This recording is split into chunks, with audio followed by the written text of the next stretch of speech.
déploie des efforts surhumains pour les effets spéciaux. En vrai, on s'en fiche complètement. Aujourd'hui, j'ai un truc super. Ça s'appelle la Light Trilogy. Vous avez vu le truc raccord avec l'effet spécial ou pas? Je vous dis que je fais des efforts. C'est un truc que moi j'ai découvert récemment et qui permet d'habiller ses prods de manière assez classe. Dans le genre classe ici, quoi. Et donc, comme je sens que je vais l'utiliser à fond dans les prochains mois, autant en parler un petit peu. Yes.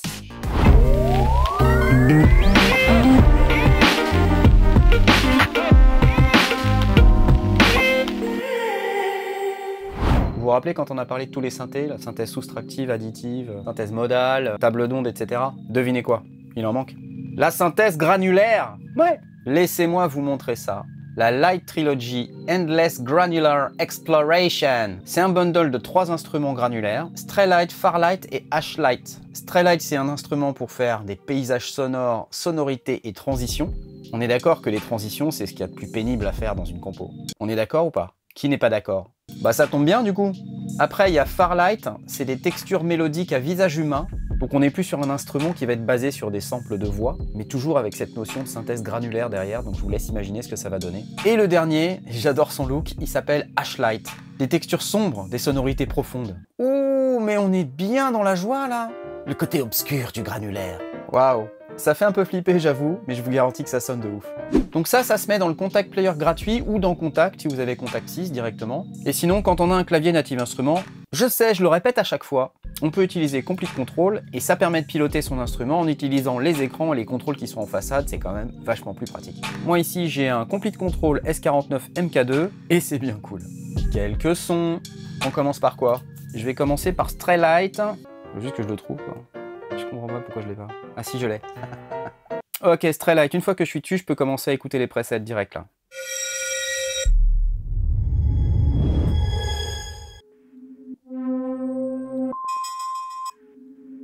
Bon, je charge un son, et là, directement, on arrive sur l'interface de Straylight. Bah d'accord, là, on habite sous un pont, là, direct. Bon, design super Blade Runner 2049, orange un peu brumeux. On n'a pas trop envie de respirer ce truc-là, quoi. Ça donne quoi?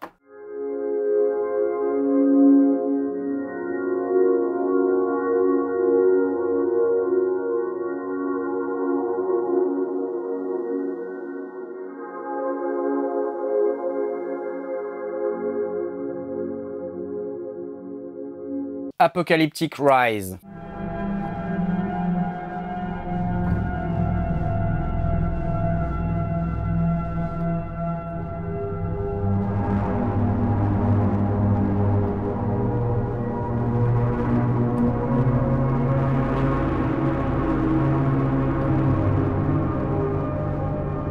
Oh, waouh, waouh, waouh, waouh. Vous voyez en bas de l'écran, là, j'ai 4 macros, LP Cutoff, Filter Res, Layer Balance et Reverb.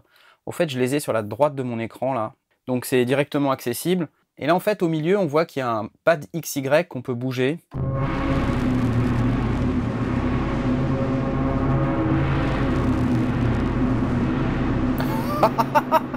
Ok, c'est dément, on est d'accord? Un autre son. Bad Impact. Ah, ça a l'air de faire un peu flipper, ça, non?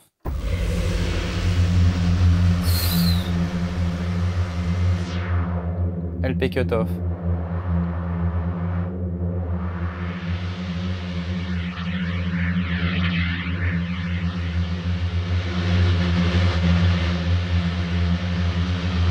Waouh!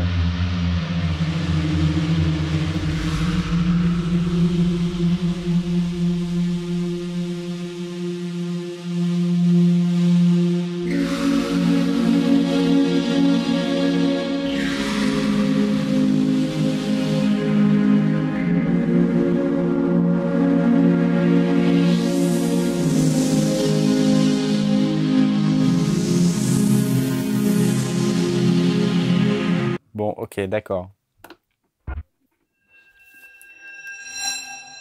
Waouh. Bon, comme d'habitude, on peut classer par type, là. Synthpad. Tenez, DAF 1982, le directeur administratif et financier. C'est lui qui a fait ce son, je vous promets, c'est ce qui est écrit. Oh, oh, oh. Non, mais ça, c'est terrible. Attendez. Waouh! Donc ça, c'était Straylight. On va écouter Farlight. Donc là, vous voyez, c'est le même genre d'interface. On a deux formes d'ondes là, de part et d'autre, un pad XY et les 4 macros.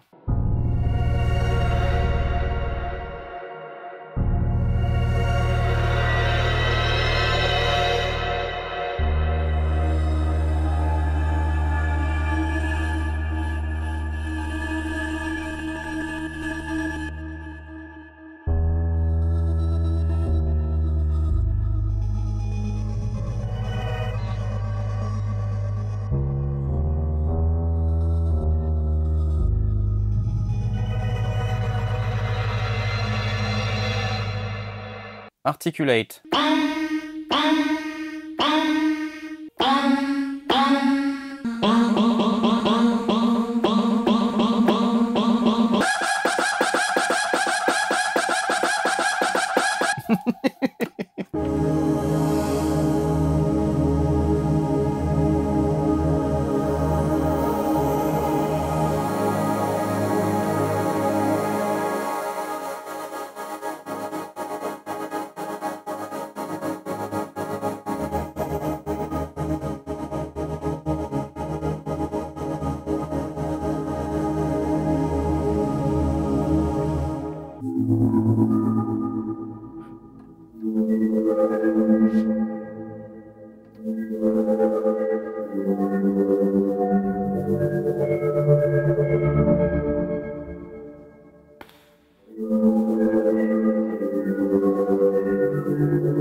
Bam bam bam bam bam bam bam bam Bum ba ba bum bum ding bum dum ba da bum bum ba ba bum.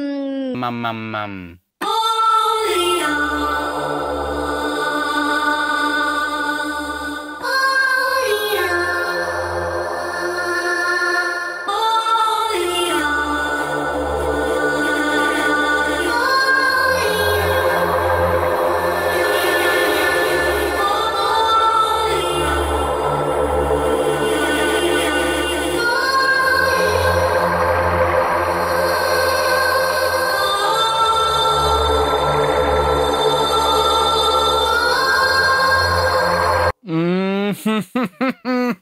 Attendez, on va écouter Ashlight.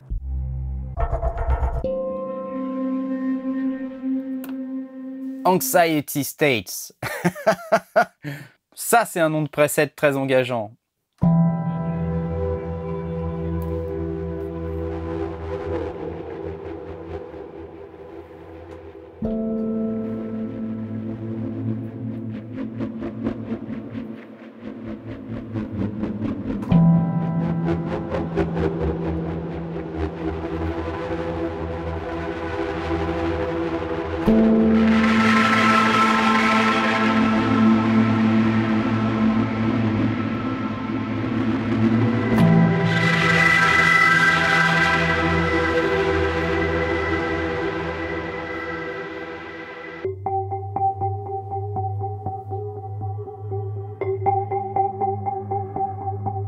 Blockchain.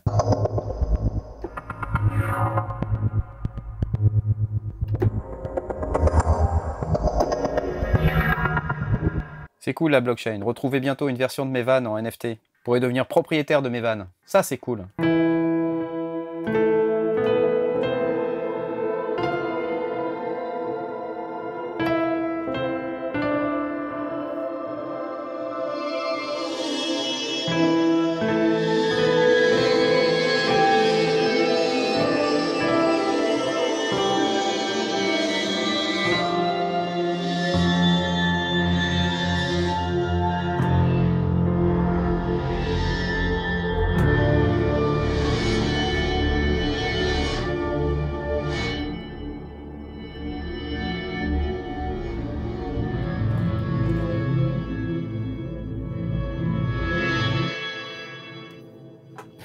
Sympa. Alors qu'est-ce que la synthèse granulaire? C'est le fait d'avoir un échantillon audio et d'en prendre un tout petit bout, on appelle ça un grain. Et ce grain, on va travailler dessus, on va le mettre en boucle, on va le faire bouger, on va faire en sorte que ça se fonde bien dans la masse avec des fade-in et des fade-out pour pas que ça fasse des gros clics audio dégueulasses. Et on va mettre de la modulation dans tous les sens et plein d'effets partout pour que ça sonne de ouf. Ça y est, je vous ai expliqué. Cette vidéo est terminée. Non, je plaisante, on va regarder plus en détail. Cette interface, je vous l'ai déjà montré vite fait, vous avez deux sources sonores, une qui s'appelle Grain, grain, et l'autre qui s'appelle Sample. En fait, le principe, c'est qu'on peut choisir les deux sources. Vous savez, on a une liste ici avec des presets. On peut aller choisir, par exemple, je sais pas, Stone. Quelle est la différence entre ces deux sources? Il y en a une qui va utiliser la synthèse granulaire et l'autre qui va juste être un bed sample qu'on va jouer, sur lequel on va appliquer des traitements, des effets, mais il n'y aura pas de synthèse granulaire dessus. Le grain, vous pouvez le gérer dans le menu Grain et le sample dans le menu Sample. Quand j'appuie sur une touche, ma tête de lecture, elle rentre en mouvement. Je peux définir la zone dans laquelle cette tête de lecture, elle va évoluer. Waouh! Dans ce preset un peu spécial, j'ai juste la synthèse granulaire qui est activée. Je peux aller dans le menu Grain qui est là. Voilà. J'ai un petit curseur qui bouge le long de ma forme d'onde ici, vous voyez? Et ensuite, je peux gérer la taille de mes grains, les fade in, fade out pour pas que ça fasse de clics. Et ça donne des textures qui sont complètement délirantes. Waouh! Et en fonction des réglages que vous prenez, vous pouvez aussi prendre juste un tout petit bout de l'échantillon audio si vous voulez.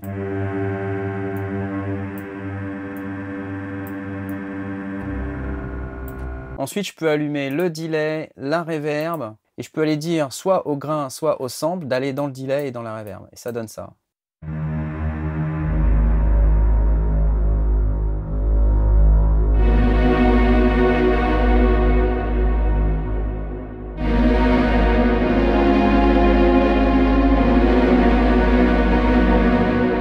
Donc la synthèse granulaire sur la base d'un sample assez pourri, finalement, on va pouvoir faire une super nappe de malade comme celle-là. Un truc rigolo, c'est qu'en fait, on peut même déposer sa propre forme d'onde là sur le truc. Je vais prendre le générique des sondiers.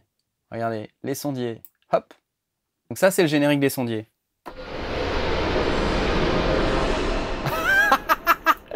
Attendez, j'enlève les effets.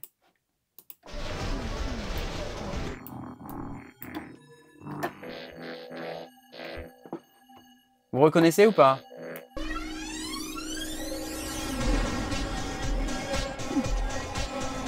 Ok, je vais détruire mon générique.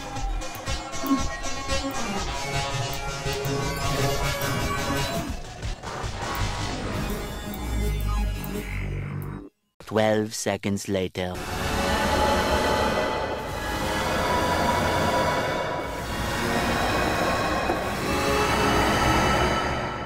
C'est le générique des sondiers, ça? Bon, après, j'ai un menu sample dans lequel j'ai une lecture d'échantillons relativement simple avec des options de synthèse classiques. Ça lit l'échantillon de manière simple. J'ai des filtres. Je peux aussi rajouter delay reverb ici.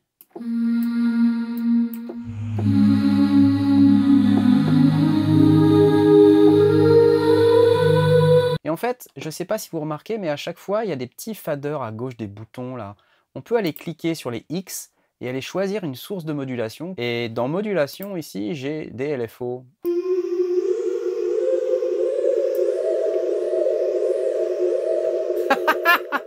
Ici, on a une matrice spéciale dans laquelle on peut mettre deux sources de modulation et ensuite l'appliquer, par exemple en mettant matrix sum ici. Donc là, vous choisissez, je ne sais pas, par exemple, première source LFO1. Et puis ensuite, vous allez appliquer cette matrice ici sur le matrix sum, ici, là, comme ça. Et puis ensuite, quand vous cliquez là, vous pouvez aller mettre du level. Et là, pareil, je peux mettre level. J'ai les deux LFO qui jouent sur le tuning. C'est rigolo. Et puis, je peux aller jouer sur le pad XY qui est là. Le pad XY, je peux aller ici déterminer ce que c'est, en fait. Je peux cliquer là. Dans Effect, je peux cliquer ici et déterminer quels paramètres je veux mettre dans le pad XY. Et puis derrière, ça jouera de cette manière-là. Il y a plein d'options de modulation dans tous les sens. J'ai même des effets et le truc très très cool, c'est que je peux avoir 4 effets par couche. 4 effets sur le grain et 4 effets sur le sample. Effet 1, je peux prendre filtre. Effet 2, je peux prendre reverb. Et c'est séparé des effets qui sont en bas, là, delay et reverb. Puis là, pareil de l'autre côté, je peux mettre effet 1, un compresseur, effet 2, un delay, effet 3, une reverb. Enfin voilà, c'est assez cool quand même. Là, on a un master FX, même principe que sur la page précédente. Vous en avez jusqu'à 4 et vous pouvez déterminer lequel vous voulez sur 1, 2, 3, 4. Là, le pad qui est ici, on peut aussi l'utiliser en MIDI. Là, moi, par exemple, j'ai une application sur mon iPad qui s'appelle Les Murs. Et avec, je peux envoyer du MIDI, c'est connecté directement au Wi-Fi à mon ordinateur, et regardez ce qui se passe. C'est cool ça, non? Et ça, je vais pouvoir l'exploiter pendant que je joue en live, par exemple. Bon, on va faire un peu de musique là, parce que trop d'explications tue l'explication. Allez, c'est parti.